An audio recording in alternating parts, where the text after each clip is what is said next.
Mi pastor me pidió que terminara la serie de matrimonios. Ha sido una serie maravillosa. ¿Han estado contentos?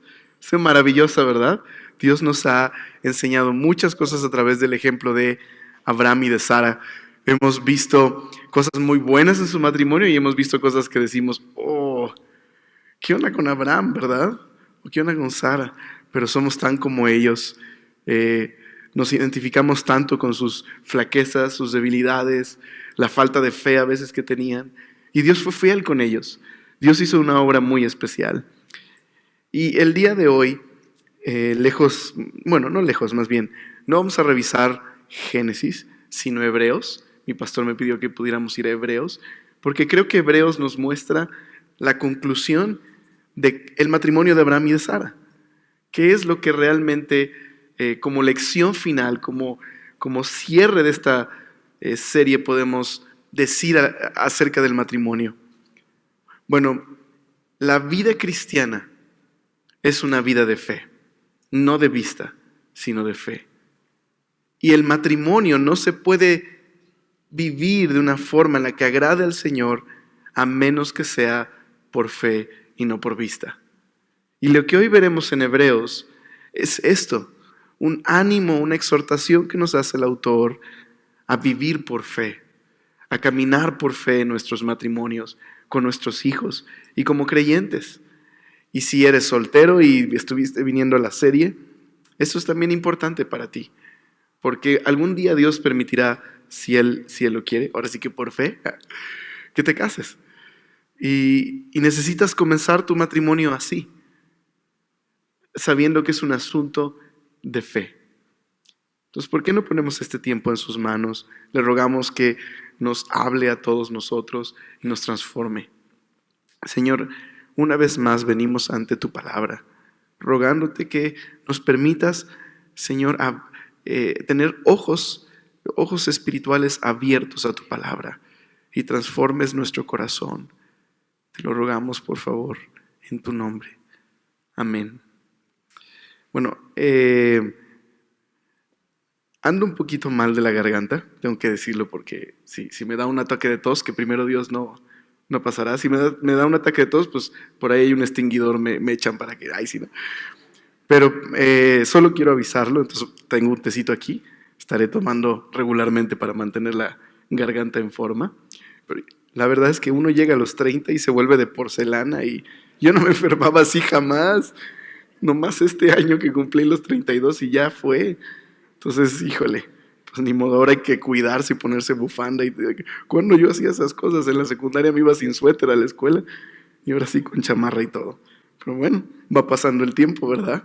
Uno va creciendo y vamos envejeciendo, pero también Dios va obrando en nuestro corazón. Entonces acompáñenme a Hebreos capítulo 11, por favor.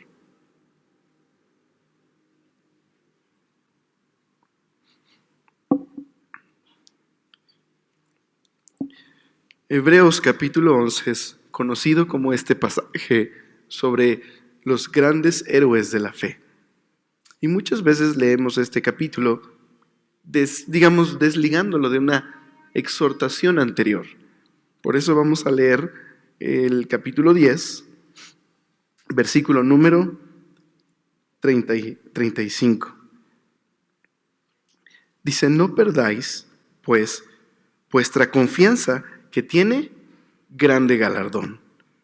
Dice el 10:36, porque os es necesaria la paciencia, para que habiendo hecho la voluntad de Dios, obtengáis la promesa. Porque aún un poquito, y el que ha de venir vendrá, y no tardará. Se refiere al Mesías. Pero mira el 38, aquí quiero llamar tu atención. Dice: mas el justo vivirá por fe. Este versículo aparece en varias ocasiones en la Biblia, ¿verdad? Pablo lo menciona en Romanos y Pablo lo menciona en Gálatas. Y en cada una hay un aspecto diferente del texto que él enfatiza. Así que la pregunta que surge natural aquí es: si el justo vive por la fe, el creyente vive por la fe, ¿a qué se refiere con fe aquí? Bueno, la Biblia podría mencionar la palabra fe, por ejemplo, alrededor del objeto de nuestra fe, Jesús. Así que el justo vivirá por fe. ¿Por qué? confía en Jesús. O a veces la Biblia menciona fe como el contenido de las cosas que creemos. Entonces, creemos que Jesús es Dios, que Él resucitó, creemos que Él volverá. Así que el justo vivirá por fe, confiando en estas cosas. Pero el autor de Hebreos no hace referencia, en este caso, al objeto, necesariamente, o al contenido. ¿A qué se refiere con que el justo vivirá por fe? Bueno, verás, los hebreos, los cristianos a los que escribe este autor, estaban considerando volver al judaísmo. Estaban preguntándose, ¿qué hacer ahora con Jesús? Y si estaban pasando por varias pruebas y dificultades en su caminar, y estaban cuestionándose si estaban en lo correcto.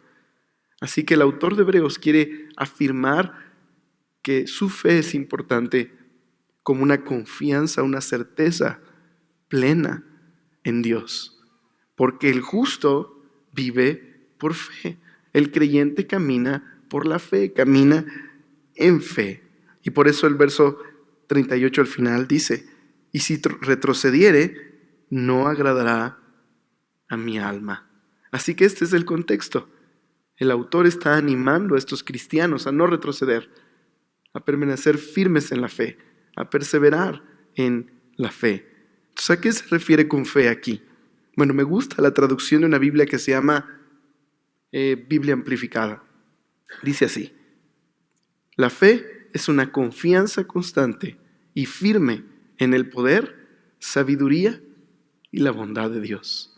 Lo quiero repetir. La fe es una confianza constante y firme en el poder, la sabiduría y la bondad de Dios. Considera eso un segundo.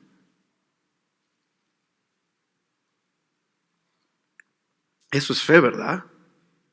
Confiar en el poder, la sabiduría, la bondad de Dios.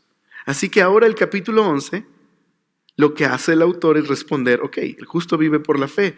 Bueno, dinos qué clase de fe es por la que vive el justo. Eso es lo que responde el autor en el capítulo 11. Va a darnos una definición de fe, pero va a hacer algo más por nosotros. Nos va a dar ejemplos prácticos de cómo se ve esa fe en la vida de personas comunes y corrientes. En el caso de estos son los héroes de la fe. Noé, Abraham, que claro, decimos son los grandes hombres de los que narra la Biblia, pero eran hombres como tú y yo, con tentaciones, dificultades, con dudas, y que se convirtieron en héroes de la fe. Entonces, una definición que nos da, pero también ejemplos que nos da. Ahí quiere venir la tos. Te cito el versículo 1 de Hebreos. Dice, es pues la fe, la certeza de lo que se espera, dice la convicción de lo que no se ve. Dime si no es la mejor definición de fe. Es la certeza de lo que se espera, la convicción de lo que no se ve. Ahora, ¿qué es lo que está pensando el autor cuando habla de esta confianza constante, firme en el poder, sabiduría y bondad de Dios? Sin duda está pensando en Dios y sus promesas. Esta fe no es simplemente optimismo, no es buenos deseos, sino que está basada en Dios y en sus promesas. Por eso es la certeza de lo que se espera. ¿Qué se espera? Lo que Dios ha prometido. Y es la convicción de lo que no se ve. Es decir, anticipa el futuro, las realidades futuras, pero como si estuvieran en el presente. Esa es fe. Y esa es la fe a la que tú y yo hemos sido llamados a caminar. Bueno, pero ¿cómo se ve esta fe? ¿Cómo se ve cuando alguien tiene esta confianza, esta certeza en estas realidades futuras como si estuvieran en el presente? ¿Cómo se ve?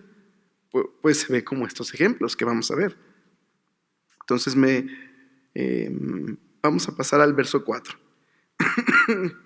Dice ahí, por la fe Abraham ofreció a Dios más excelente sacrificio que Caín, por lo cual alcanzó testimonio de que era justo, dando testimonio de sus ofrendas, y un muerto aún habla por ellas. Entonces el primer ejemplo es dos hermanos. En Génesis nos narra la vida de Abel y de Caín, hijos de Adán y de Eva. Ambos le presentan una ofrenda a Dios. Uno le trae lo mejor del cultivo de la tierra y otro le trae animales. Pero el texto nos dice que Dios miró con agrado la ofrenda de Abel, pero no la de Caín. Y bueno, hay tanta especulación que se ha hecho porque no, pues a Dios no le gusta la barbacoa, no le gustan las verduras, o cosas así. A ese tipo de interpretaciones uno escucha, ¿no? O Abel hizo todo con sus propias fuerzas, Caín, pero Abel confiaba en Dios. Bueno, el texto nos dice por qué aceptó Dios el sacrificio de Abel. ¿Por qué razón? Vamos a leerlo otra vez. Dice, por la fe, Abel ofreció a Dios más excelente sacrificio que Caín. ¿Y qué testimonio alcanzó? De que era justo. En la historia en Génesis nos dice que Caín se enojó porque Dios vio con agrado la ofrenda de Abel. Y así que se enoja, se saca de onda, se pone celoso y Dios le dice a Caín, oye Caín, ¿por qué estás deprimido? Si hicieras bien las cosas, ¿no te saldrían bien las cosas? No dejes que el pecado te controle. Y lo que hace Caín es dejar que el pecado lo controle y mata a su hermano. Entonces, aquí está la razón por la que Abel ofreció mejor sacrificio. Ambos tuvieron una actividad religiosa, pero Abel lo hizo con el corazón correcto y con la devoción correcta. Caín no. Caín tenía su corazón lejos de Dios. Entonces te das cuenta, aquí está el primer ejemplo de cómo se ve esta fe en lo práctico. Uno iba con la certeza y la confianza en quién es Dios, en su bondad, en su poder. El otro no. Los dos trajeron una ofrenda, pero uno la trajo no solo con lo exterior, sino de corazón. Y el otro no. En el otro había pecado e injusticia. Entonces aquí hay un ejemplo, ¿verdad? Cómo podríamos venir dos personas a la iglesia y los dos adorar a Dios y los dos memorizar versículos de navegantes y uno tener un corazón para Dios y otro tener un corazón lejos de Dios. Entonces tiene que haber fe, tiene que haber una confianza plena, una certeza y una convicción en el poder, el amor y sabiduría de Dios. Se ve en lo práctico, ¿verdad? Aquí. Otro ejemplo. La de Enoc, la fe de Enoc. Mira el verso 5.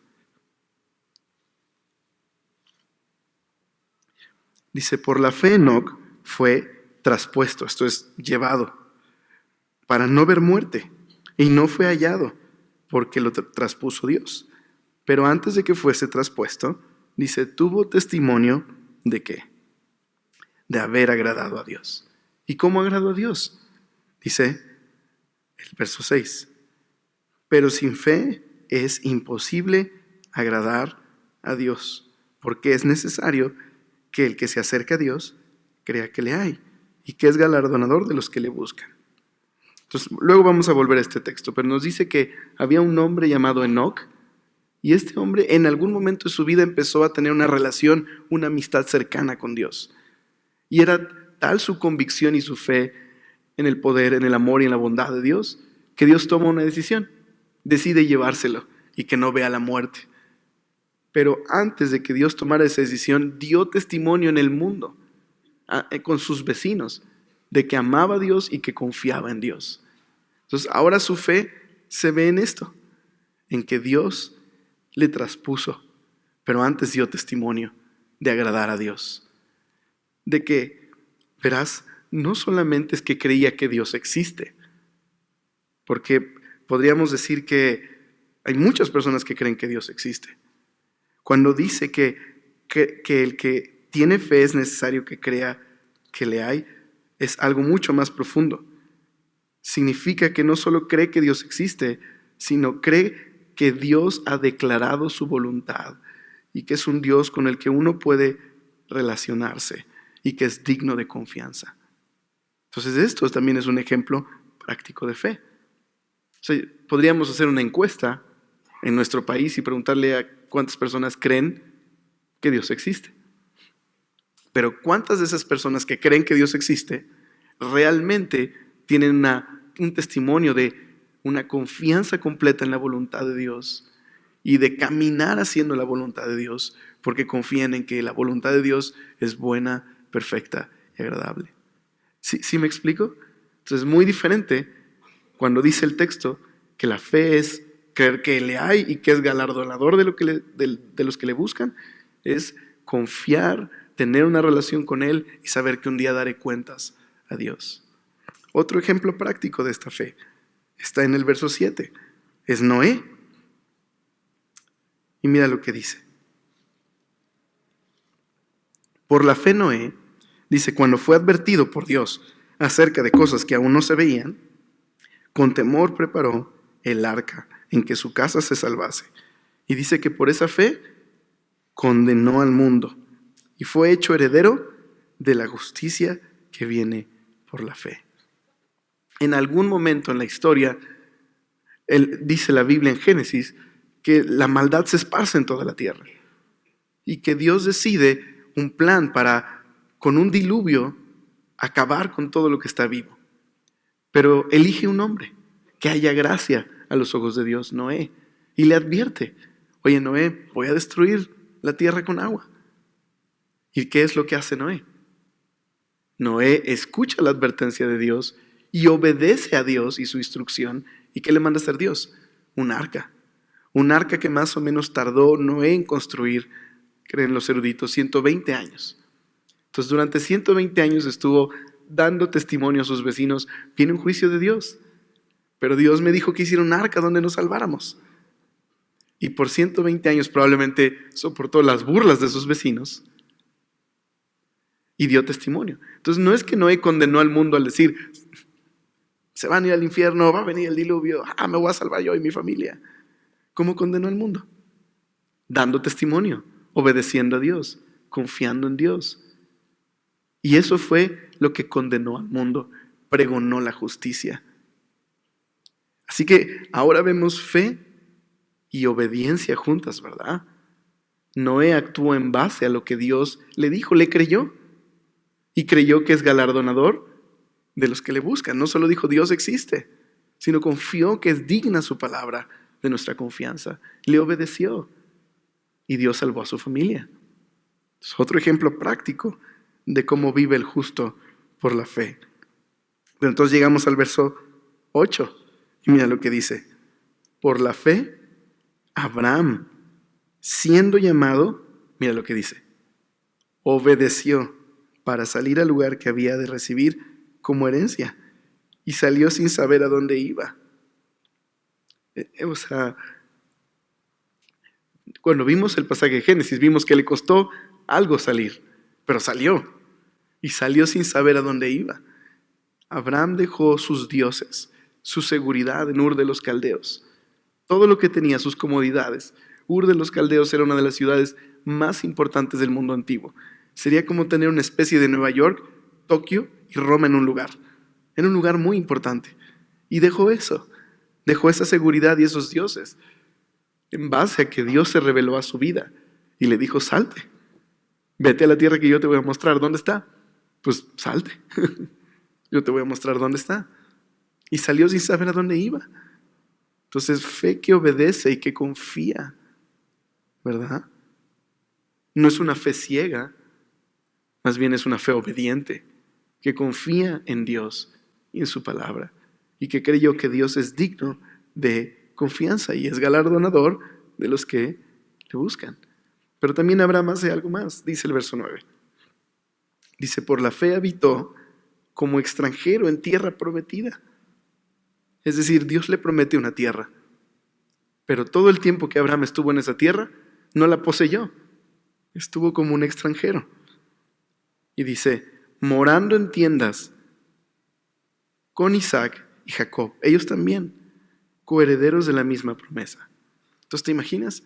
Llega a la tierra que Dios le promete, que es la que le va a dar, la tierra de Canaán. Pero nunca habitó en esa tierra como si ya fuera suya, solo como un extranjero. Y no solamente él, sino sus descendientes. De hecho, cuando Abraham está a punto de cuando su esposa, Sara, muere, compra una tierra. Y es lo único que posee Abraham al morir. Un pedazo de tierra donde enterrar a su familia. Es todo. Pero Abraham dice aquí, mira, ¿por qué razón habitó así en este lugar? Mira lo que dice el verso 10. Porque esperaba la ciudad que tiene fundamentos, cuyo arquitecto y constructor es Dios.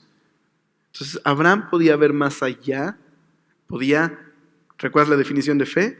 Ver las realidades futuras como si estuvieran en el presente. Podía tener certeza en lo que esperaba y convicción en lo que no veía. Y habitó en tiendas ahí porque sabía que Dios le había prometido que esa es la tierra que le daría, aunque toda su vida estuvo como un extranjero. Y también nos enseña que Abraham no solo estaba esperando heredar esa tierra, sino que, ahora lo vamos a ver, había una realidad espiritual detrás de la espera de esa tierra prometida. Entonces mira el 11. Dice, por la fe también, Abraham, podríamos incluir ahí, y la misma Sara, siendo estéril, recibió fuerza para concebir. Ahora, uno lee la historia de Sara y dice, como que Sara era incrédula, ¿no? Como que, no me refiero a no creyente, sino tenía dudas en su fe. ¿Recuerdas cuando Dios le dice a Abraham, vas a tener un hijo pronto? Y Sara se empieza a reír atrás de la tienda. Y Dios le dice a Abraham, oye, ¿por qué tu esposa se ríe? Y Sara dice, no me reí, tuve miedo. No, sí te reíste. Y le vas a poner Isaac a tu hijo, que significa risa. Pero más adelante, cuando Sara tiene a su hijo, se ríe otra vez, pero llena de fe. Y dice, ¿quién iba a pensar que iba a tener un hijo a esta edad? Y Dios cumple su promesa. Entonces, en verdad tuvo fe. Fue un proceso. Pero en verdad, esa fe le permitió recibir fuerza. Y dice, y dio a luz aún fuera de tiempo de edad. ¿Por qué razón? Chécate. Porque creyó que era fiel quien lo había prometido. Otra vez, no nomás que cree que Dios existe, sino que Dios se ha revelado y ha prometido estas cosas y es digno de mi confianza. O sea, Dios nos está dando aquí un ejemplo de cómo es caminar por fe a través de estos hombres.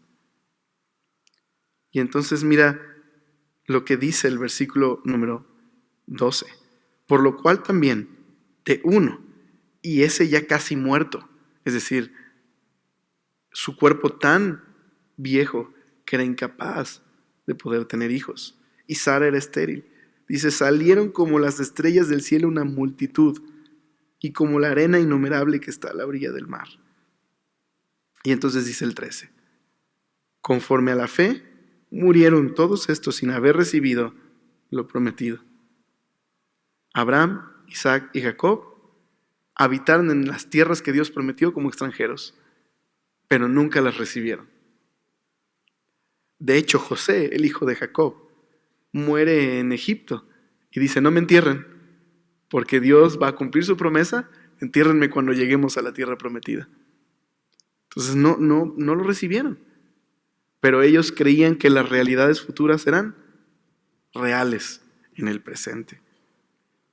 Dice, sino mirándolo de lejos y creyéndolo y saludándolo, confesando que eran extranjeros y peregrinos sobre la tierra. Dice, porque los que esto dicen, claramente dan a entender que buscan una patria. Pues si hubiesen estado pensando en aquella de donde salieron, ciertamente tenían tiempo de volver. Es decir, si lo único que Abraham, Jacob e Isaac querían era un pedazo de tierra, una patria, se hubieran regresado a su casa. Pero la razón por la que habitaron en esa tierra que Dios prometió, solo como extranjeros, nos dice por qué razón el verso 16. Pero anhelaban una mejor, esto es, una patria celestial. Y mira, esto es maravilloso. Por lo cual Dios no se avergüenza de llamarse Dios de ellos. ¿Cómo se presenta Dios en la Biblia regularmente? Como el Dios de Abraham, de Isaac y de Jacob. No se avergüenza de agregar esos nombres a su nombre. No se avergüenza de hacerlo, porque estos hombres confiaron en Dios y en sus promesas. Así que se llama el Dios de ellos. Y dice, porque les ha preparado una ciudad. Nos vamos a tener hasta aquí. Podríamos seguir con toda la lista de ejemplos. Sigue Abraham sacrificando a su hijo, que Dios le dice, Abraham, entrégame a tu hijo, el que te prometí, el que te dije que solo a través de él voy a cumplir mi promesa. Entrégalo en sacrificio. Y nos dice que Abraham subió al monte donde iba a sacrificar a sus hijos y les dijo a sus sirvientes, vamos a ir a subir al monte, vamos a adorar y yo voy a regresar con el muchacho. Pero Dios ya le dijo que lo va a entregar. Entonces la historia nos dice que cuando llega al monte arriba y va a sacrificar a su hijo, Dios no se lo impide. Y esa prueba fue una prueba respecto a la fe y amor de Abraham hacia Dios. Dios no quería un sacrificio humano, obviamente. Pero ¿qué nos enseña? ¿Cuál es el énfasis? Hebreos. Que Abraham tenía tal confianza en Dios que él decía, si Dios dijo que es a través de Isaac, por decirlo así, es como si dijera, será problema de Dios. ¿Cómo lo resuelve? Seguro lo va a resucitar, porque tiene que ser a través de Isaac. Por eso el texto nos dice que, dice el verso número 19, pensando que Dios es poderoso para levantar aún de entre los muertos, de donde el sentido figurado también lo volvió a recibir. Y el resto del capítulo habla de la fe de aquellos que cruzaron el Jordán, habla de la fe de Moisés, habla de la fe de muchos más. Pero algo muy interesante, al final mira lo que dice el verso número 39. Dice, y todos estos, aunque alcanzaron buen testimonio mediante la fe, no recibieron lo prometido, proveyendo Dios alguna cosa mejor para nosotros, para que no fuesen ellos perfeccionados aparte de nosotros. Entonces, ¿qué es lo que dice el autor de Hebreos? El autor de Hebreos le dice así a los cristianos de su época. Miren todo este tapiz hermoso, lleno de creyentes que confiaron en Dios y en sus promesas. ¿Qué es lo único que tenían estos hombres? Las promesas de Dios. ¿Qué es lo único que tenía Isaac, Abraham y Jacob? No tenían las escrituras como tú y yo tenemos. Solo tenían las promesas. Y confiaron en Dios, aunque no recibieron lo que se les había prometido. Este es el punto del autor. Tú y yo estamos en una posición privilegiada, porque nosotros sí hemos recibido lo que se les prometió. ¿Quién? Jesús. Nosotros tenemos su palabra. Nosotros tenemos todas las bendiciones espirituales gloriosas que Dios le prometió a Abraham. Las tenemos nosotros. Así que estamos en una posición maravillosa y privilegiada en la que se nos reta, vivan por fe. Miren estos hombres que vivieron por fe. No fue fácil. Muchas veces tuvieron muchos problemas. Su fe fue puesta a prueba. Pero ellos confiaron en Dios. Y confiaron no solo en que Dios existe, sino en un Dios que es digno de nuestra confianza. Y confiaron en sus promesas y vencieron por la fe. Así nosotros necesitamos caminar por fe como ellos. Entonces, ¿qué principios podemos extraer aquí acerca del caminar por fe que serían importantes para ti y para mí? Entonces, vamos a hacer esto. Vamos a dar una serie de principios basado en lo que leímos. El primero es este. La fe verdadera toma en serio la palabra de Dios. La fe verdadera toma en serio la palabra de Dios. ¿Qué es fe en base a lo que hemos leído? Fe es una respuesta a lo que Dios ha dicho. Es tomar en serio a Dios y su palabra. Es no solamente decir que creo lo que Dios dice, es actuar, remodelar mi vida alrededor de lo que Dios ha dicho.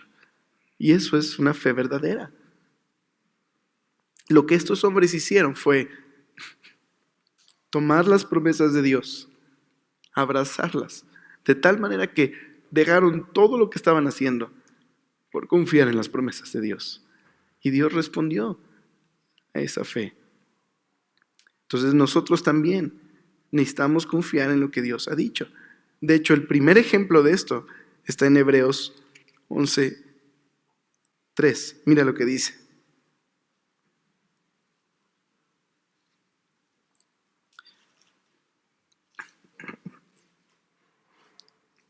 Dice, por la fe entendemos haber sido constituidos, ¿qué cosa? Dice el universo. ¿Por qué cosa? Por la palabra de Dios. De modo que lo que se ve fue hecho de lo que no se veía. Entonces, cuando el autor está pensando en fe, no está pensando en fe ciega, fe irracional o solo optimismo.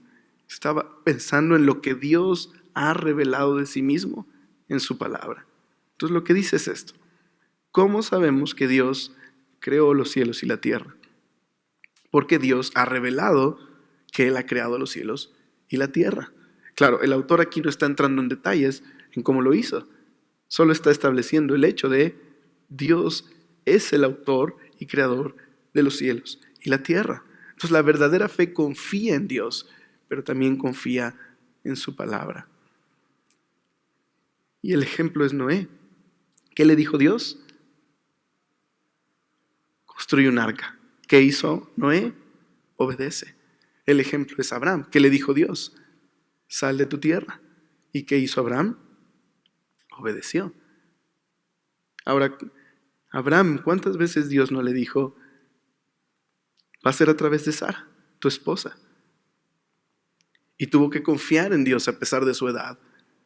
Y confiar como matrimonio y hacer las cosas que Dios les había mandado hacer como matrimonio, esperando un hijo. Y Dios respondió. Entonces nosotros también tenemos que vivir de esta forma. El verdadero matrimonio que vive por fe toma en serio a Dios y su palabra. Una forma en la que podríamos verlo claro es, mira lo que dice Efesios acerca del matrimonio. Efesios capítulo 5 tiene instrucciones para el matrimonio. Instrucciones que Dios ha revelado. Y dice, por ejemplo, a las casadas, en el verso 22. Dice, las casadas estén sujetas a sus propios maridos, como al Señor. Porque el marido es cabeza de la mujer, así como Cristo es cabeza de la iglesia, la cual es su cuerpo, y Él es su Salvador. Entonces aquí hay una misión, un texto que indica algo que la mujer tiene que cumplir en su relación con su esposo. No tenemos el tiempo aquí de explicar qué significa la palabra sujeción. Solo no significa lo que algunos de ustedes están pensando. No significa sometimiento, ¿ok? Más bien podríamos, para ser sencillos, significa profundo respeto. Profundo respeto. Y que implica una obediencia y un amor voluntario, una sumisión voluntaria al esposo. Pero hay algo que hacer. ¿Qué tan difícil es hacer esto? Pues requiere fe, requiere obediencia, requiere actuar.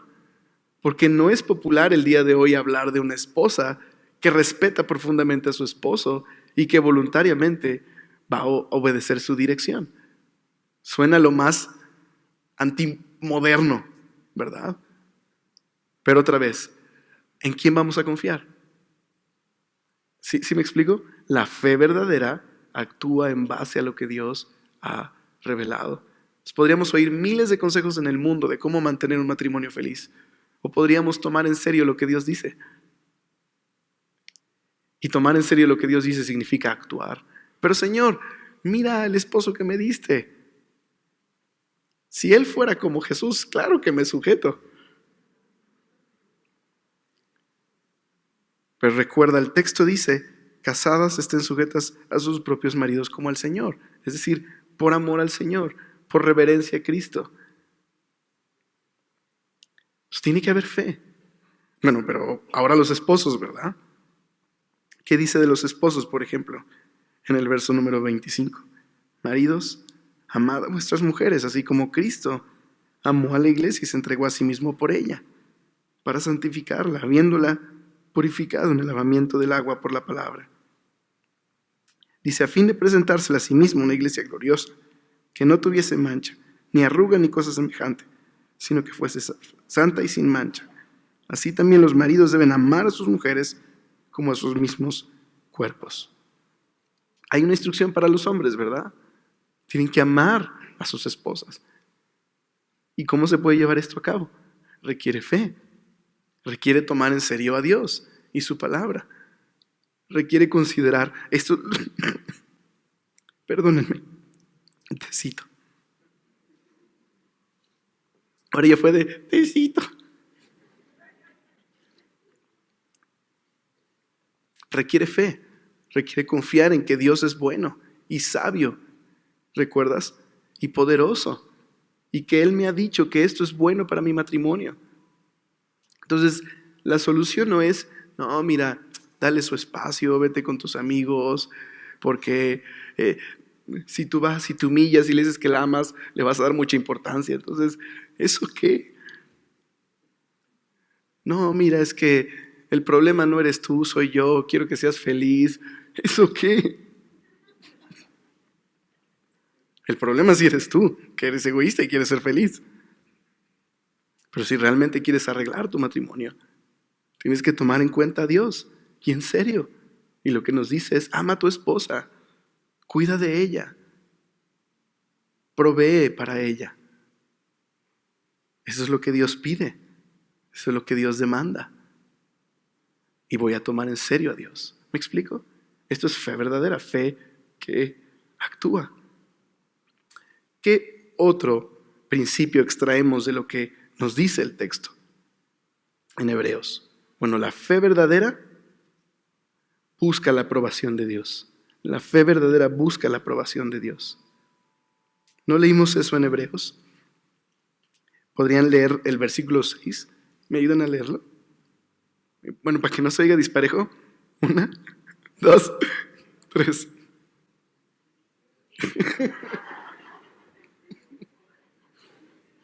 Hebreos 11:6. Mire, me va a dar tos. Hablo de 3, ¿vale? 1, 2, 3. ¿Qué dice ahí?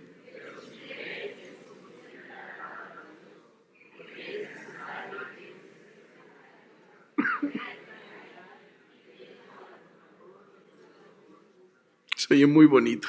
Deberían leer todos los textos ustedes. Ahí sí. La fe verdadera busca la aprobación de Dios. Busca su aprobación. ¿Sabes? La meta más importante en la vida de un cristiano, en la vida, es agradar a Dios. No puede ni debe haber meta más alta en la vida que agradar a Dios. De hecho, la Confesión de Fe de Westminster dice, ¿cuál es el propósito primario del hombre? Glorificar a Dios y disfrutar de Él para siempre. Y este texto que nos dice, es imposible. ¿Qué cosa? Agradar a Dios sin fe. Entonces, en nuestro matrimonio muchas veces vamos a querer ganar la aprobación de la gente. Incluso vamos a querer ganar la aprobación de mi pareja. Y a veces haciendo cosas que no agradan a Dios. Pero en un matrimonio verdadero, lo primero que quiero, la verdadera manera en la que puedes amar a tu esposo o tu esposa, es busca primero la aprobación de Dios. Busca su gloria en todo lo que haces. Busca su aprobación en todas tus decisiones. No te preguntes si esta decisión va a ser buena para mí. Pregúntate, ¿esta decisión es buena y aprobada por Dios? ¿Es de beneficio para los demás? ¿Para mi familia? La fe busca agradar a Dios y sobre todo en medio de una cultura que no busca agradar a Dios. Necesitas callar todas esas otras voces que de pronto están ahí, ya sea en la televisión, en películas. Hubo una película recién acerca de hablando de los roles del matrimonio, ¿verdad? Y está esta mujer que está siendo muy famosa en su empresa, pero descuida a su esposo. Y entonces su esposo, pues, de pronto empieza a alejarse de la relación. Y el consejo que le dan a la esposa es, en lugar de cuida a tu esposo, es más bien, no, realiza tu vida. Tú tienes que realizarte, ¿verdad? Y eso es tan común el día de hoy, oímos tantas cosas así. en la que uno busca su propio agrado en lugar de agradar a Dios. O uno busca como hombre el agradarse a sí mismo. Necesitas agradar a Dios. Si quieres que tu matrimonio funcione bien, si quieres que honre a Dios, busca agradarlo con todo tu corazón. Y eso requiere fe y obediencia en Él. Ellos buscaron tener aprobación divina y no la de los hombres. Otro principio importante es que la fe verdadera tiene una búsqueda distinta. La fe verdadera tiene una búsqueda distinta. ¿Qué estaban buscando estos hombres? No un pedazo de tierra, nos dice el texto, sino una patria celestial. Estaban buscando algo, un hogar celestial, y por eso vivieron como peregrinos en la tierra. ¿Sabes? Ese es el mismo concepto que tú y yo debemos de tener como estos hombres. De hecho, la Biblia nos dice en varias ocasiones que somos peregrinos. Por ejemplo, Filipenses, acompáñame en Filipenses 3, por favor. El Pablo nos dice que somos ciudadanos de los cielos. Filipenses 3. Mira lo que dice el verso 20. Mas nuestra ciudadanía está en los cielos, de donde también esperamos al Salvador, al Señor Jesucristo.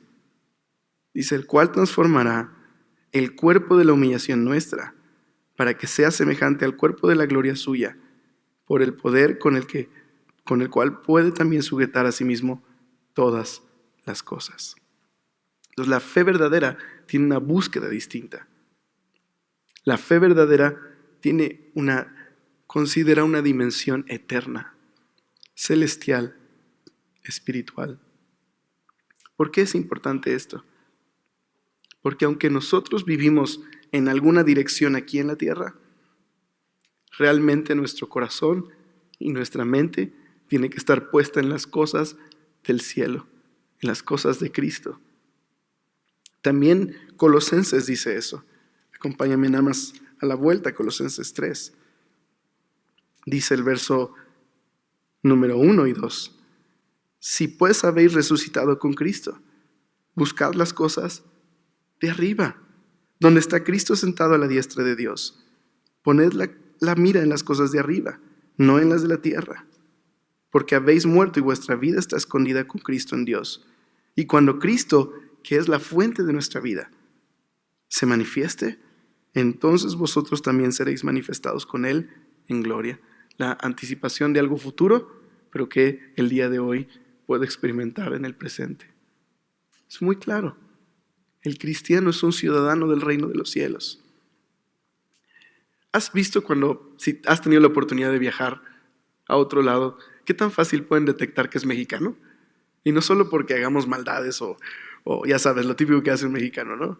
Que dice no sentarse y ahí se sienta, ¿no? No, déjate, ya que te digan que te pares, pues te paras, ¿no? Dice, no, pues mexicano, ¿no? Entonces, ese tipo de cosas que hacemos de no se forme aquí, y ahí están los mexicanos, ¿no? En el show, no tomen fotografías con flash y ves los flash y dices, seguro es mexicano, seguro. Entonces, bueno, no solo por ese tipo de cosas, pero ¿sabes qué tan fácil nos identifican? A veces nomás por cómo caminamos o por cómo hablamos, rápidamente mexicano. Es fácil detectar cuando eres de otro lado. Ahora el asunto es, estos hombres vivían de tal manera que se veía, son extranjeros, pertenecen a otro lugar. Se puede notar con nuestro matrimonio que pertenecemos a otro lugar, que nuestra esperanza está en el cielo, que nuestras preferencias son aquellas cosas que agradan a Dios, que nuestro idioma familiar es distinto, que somos ciudadanos, que los valores del reino de Dios son nuestros valores. ¿Sabes? Como creyentes tenemos que evitar vivir como viven los que no conocen a Dios, no consideran una dimensión eterna y por lo tanto su búsqueda es completamente terrenal. Si me llega dinero, pues seguro es para gastármelo para mí. Si me llega una propuesta de placer sensual, pues cómo desaprovecharla. No evalúan, no consideran en base a una dimensión eterna, a dar cuentas a algo superior. Simplemente es vivamos el aquí y el ahora. Y es muy interesante porque los judíos vivían esta misma tensión con sus compañeros griegos. Cuando el helenismo se volvió muy importante por ahí del periodo entre los testamentos, los dos testamentos. Los griegos creían que los dioses están allá haciendo lo suyo. Son malos ejemplos. Regularmente no hay que seguir a los dioses. Son malos ejemplos morales. Tenemos que aprender a convivir con ellos, llevarnos con ellos, pero ahí están. No hay eternidad, no hay vida futura. Entonces se trata de vivir aquí y el ahora. Entonces vayamos al teatro, vayamos al gimnasio, construyamos casas lindas. ¿Por qué? Pues esto es lo que hay. Hay que disfrutarlo. En contraste, los judíos tenían casas mucho más sencillas. Su estilo de vida era más orientado hacia un juicio y una eternidad y una vida futura. Los griegos no. Los griegos vivían para el aquí y el ahora, lo que pueden ver. Pero los judíos con el tiempo empezaron a ser influenciados por los griegos. Así que como el historiador Ronnie Simmons dice, algunos preguntaban, bueno, ¿qué tiene de malo tener un mosaico bonito en mi casa? ¿Y qué tiene de malo tener una casa de 2 pisos? ¿Y qué tendrá de malo tener esto y esto y esto y esto? Y poco a poco fueron acoplándose al estilo de vida de sus vecinos. Y creo que es un ejemplo de la misma tentación que enfrentamos tú y yo el día de hoy. Ahora, no tiene nada de malo si cambiaste el mosaico de tu casa, o tu casa tiene 2 pisos, o te compraste un iPhone 7, no está mal. No te preocupes. Pero este es mi punto. Vivimos en una cultura en la que la mayor preocupación es el aquí y el ahora, lo que puedo obtener ya, el placer. Trabajamos para nosotros, para el individuo. Los valores que nos sostienen son la búsqueda por nuestra propia paz personal y obtener cosas y cosas y cosas y cosas y cosas. Entonces, ¿cuál es nuestra mentalidad? Pues este año tenemos esta tele. El año que viene deberíamos tener una más grande. Y tenemos este coche. Luego lo vendemos para tener un mejor coche. Y tengo este trabajo, debería obtener después un mejor trabajo. Porque vamos ascendiendo y mejorando la vida. Pero ¿quién dijo que eso es mejorar la vida? Solo si lo evaluamos por el aquí y el ahora. Pero no necesariamente si lo evaluamos a la distancia, a la eternidad, a lo que realmente tiene valor. Entonces necesitamos tener una búsqueda distinta como matrimonio. Necesitamos aprender a evaluar el presente a la luz del futuro. Aprender a evaluar nuestras decisiones como matrimonio. Todos hemos oído esto de quiero lo mejor para mi esposa, pero no necesariamente lo que crees que es mejor para tu esposa es realmente mejor para tu esposa o tu matrimonio. Considera a Dios como aquel que es galardonador de los que le buscan. Considera que hay una dimensión eterna, que un día daremos cuentas, que las cosas más valiosas no están en esta vida. Ahora, ¿eso significa que no nos debe importar la tierra? No. La gente que más consciente está de la dimensión eterna es la más útil en la tierra, porque sabe que su vida un día se acabará y dará cuentas. Entonces busca vivir precisamente como vimos, agradando a Dios en todos sus pensamientos, en su matrimonio, con sus hijos, porque sabe, no se trata de un momento de placer, se trata de un día, cada uno dará cuentas a Dios de sí y de su familia y de su matrimonio y de sus hijos.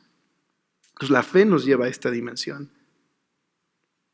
Déjame terminar con lo último. La verdadera fe tiene su seguridad en Dios. La verdadera fe tiene su seguridad en Dios. ¿Fue fácil para estos hombres vivir por fe? No fue fácil. Y no lo es fácil el día de hoy. Pero su fe dio testimonio al mundo.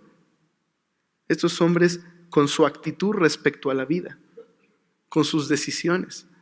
Dieron testimonio a sus vecinos de que confiaban en Dios y que eran peregrinos solamente en este mundo, que vivían acá, pero que no iban a echar raíces profundas, porque no iban a pasar mucho tiempo acá, que iban a vivir la vida que más pudiera glorificar a Dios aquí, pero que un día darían cuentas a Dios. Así que su seguridad estaba basada en Dios, basada en sus promesas, porque no siempre es fácil vivir en este mundo. No es fácil caminar confiando en Dios. Hay tentaciones, peligros, cosas en las que podríamos poner nuestra confianza y que, como mi salud, les digo que yo no me enfermaba así. Ya llevo 3 semanas y digo, bueno, ya me va a dar pulmonía. Ay, sí, bien exagerado. Pero en serio, o sea, me puse mal de un día a otro. O sea, un día estaba normal y al otro me nebulizaron. Es como, ¿qué onda? Pues es que así es la vida, ¿me explico? ¿Han oído esa canción que oye, que mira arriba, que alza tus ojos, que disfruta las cosas buenas de la vida? Si solo fuera así esa canción diríamos, está bien optimista, pero la neta uno mira y dice, ¿qué disfruta uno si la vida es difícil y compleja? Bueno, es que si tenemos nuestra seguridad en las cosas y no en Dios, no vamos a caminar por fe. Pero si nuestra seguridad está en lo que Dios ha prometido y revelado en su palabra, entonces podemos vivir una vida simple, sencilla, confiando en Dios, disfrutando lo que Él nos da, buscando glorificarlo con lo que nos da, con nuestro matrimonio, y caminando con nuestra pareja hacia la eternidad. Es decir, caminando juntos, sabiendo que un día quizás no podremos estar juntos, pero estaremos con Dios, porque vamos hacia allá. Entonces, ¿en dónde estás invirtiendo tu mayor tiempo, tu mayor esfuerzo? Como matrimonio. ¿Por qué no oramos para dar gracias por esto? Señor, gracias por tu amor. Gracias por tu palabra. Ayúdanos a tener nuestra confianza en ti, Señor, y en tus promesas. Gracias porque eres bueno y cuidas de nosotros, Señor. Pero ayúdanos a poner nuestros ojos en la eternidad, Señor. Perdónanos cuando no estamos conscientes de nuestras decisiones a la luz de la eternidad. Perdónanos cuando no estamos considerando, Señor, más que nuestro propio bienestar, en lugar de buscar agradarte, Señor. Ayúdanos a ser hombres y mujeres que toman en serio tu palabra, que te aman y te obedecen, Señor, que confían en ti. Y gracias, Señor, por cuidar de nosotros. Ayuda a que esta serie pueda quedar sellada en nuestro corazón, Señor. Y ayúdanos a hacer matrimonios que den testimonio que son peregrinos en este mundo. Que nuestros vecinos puedan ver una actitud hacia la vida distinta. Que confiamos en ti. Y que nuestros hijos puedan verlo, Señor. Que sea el mayor legado que les dejemos.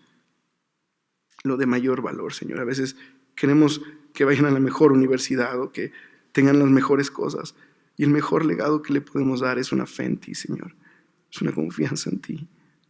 Es ver la vida como tú la ves. Ayúdanos, Señor. Necesitamos de ti esta noche. En el nombre de Jesús. Amén.